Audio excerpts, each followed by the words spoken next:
Breaking news आ रही है दिल्ली से। छात्रों पर दबाव कम करने की दिशा में केंद्र सरकार ने कुछ बड़े कदम उठाए हैं।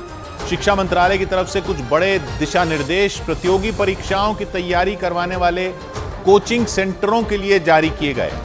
नए दिशा निर्देशों के मुताबिक 16 साल से कम उम्र के बच्चों को इस तरह की कोचिंग नहीं दी जा सकेगी। ऐसे मामले सामने आए थे जब बच्चों को स्कूल में पढ़ाई के साथ ही प्रतियोगी परीक्षा के लिए कोचिंग भी दिलवाई जा रही थी, जिससे बच्चों पर बेवजह पढ़ाई का बोझ बढ़ रहा था। कोटा में लगातार छात्रों की खुदकुशी के मामले सामने आने के बाद से ही कोचिंग सेंटरों पर सरकार की नजर है। नए दिशा निर्देशों में कोचिंग सेंटरों को काउंसलिंग सेंटर बनाने को भी कहा गया है। इसके अलावा पढ़ाने वालों का कम से कम ग्रेजुएट होना जरूरी होगा। विक्रांत यादव हमारे साथ जुड़ रहे हैं। विक्रांत, 16 साल से कम बच्चों को कॉम्पिटिटिव एग्जाम की, प्रतियोगी परीक्षाओं की कोचिंग नहीं दी जा सकती। ये फरमान जो है ये सिर्फ कोचिंग सेंटरों के लिए, ये इसका मतलब तो ये हुआ कि 10वीं तक के बच्चों को कोचिंग नहीं दी जा सकती प्रतियोगी परीक्षाओं की। देखिए बिल्कुल किशोर, जो शिक्षा मंत्रालय ने दिशा निर्देश जारी किए हैं उसके मुताबिक 16 साल की उम्र के तक के बच्चों को नहीं दी जा सकती। और अक्सर ये देखा जाता था कि छोटे बच्चे जो 16 साल से कम उम्र के थे वो भी प्रतियोगी परीक्षाओं के लिए कोचिंग सेंटर में जाने लगते थे उनके परिजनों के जरिए। लेकिन अब इस तरीके के बच्चों को तनाव रोकने के लिए कदम उठाया गया है और कोचिंग सेंटर, अगर कोई भी कोचिंग सेंटर किसी तरह से नियमों का उल्लंघन करेगा तो उस पर 25,000 रुपये तक का जुर्माना हो सकता है, जो बढ़कर 1 लाख तक किया जा सकता है। और बार बार उल्लंघन करने पर कोचिंग सेंटर की मान्यता भी रद्द हो सकती है। इसके अलावा भी तमाम तरह के निर्देश दिए गए हैं। बच्चों का तनाव कम किया जाए, इसके लिए इंतजाम करना होगा।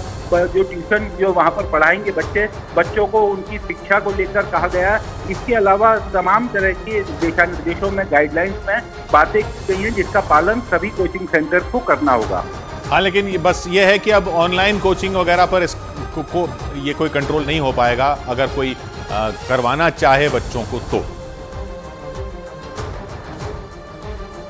विक्रांत, देखिए ऑनलाइन कोचिंग क्योंकि अभी ये गाइडलाइंस तैयार हुई है, क्योंकि बच्चों के कई तरह से ये आवाज़ उठ रही थी कि इस पर रोक लगाई जानी चाहिए। लेकिन ऑनलाइन कोचिंग क्योंकि कोविड के बाद से देखने में आया है कि बहुत बड़े पैमाने पर ऑनलाइन कोचिंग भी होती है, तो उसे इसके दायरे में किस तरीके से लाया जाएगा। हालांकि सरकार की कोशिश होगी कि उसको भी किसी तरीके से इसके दायरे में लाया जा सके और इसे भी कंट्रोल किया जा सके, तो आने वाले दिनों में उसको लेकर भी एक पूरी तरह से तस्वीर साफ हो पाएगी। या तो यानी ये बड़ा फैसला सरकार का, जैसा विक्रांत ने बताया, बड़ा फैसला ये सरकार का। इसमें 16 साल से कम बच्चों को कॉम्पिटिटिव एग्जाम, प्रतियोगी परीक्षाओं की कोचिंग नहीं दी जा सकती कोचिंग सेंटरों द्वारा। यानी 10वीं के बाद के बच्चों को ही कॉम्पिटिटिव एग्जाम की कोचिंग दी जा सकती है। ये क्योंकि कई लोग तो 6ठी, 7वीं, 8वीं, 9वीं के बच्चों को भी कंपटीशन एग्जाम की तैयारी जो 12वीं के बाद होते हैं उनकी कोचिंग करवाने के लिए अपने बच्चों को भेज देते थे। वो अब सरकार ने उसके लिए मना कर दिया है कोचिंग सेंटरों को।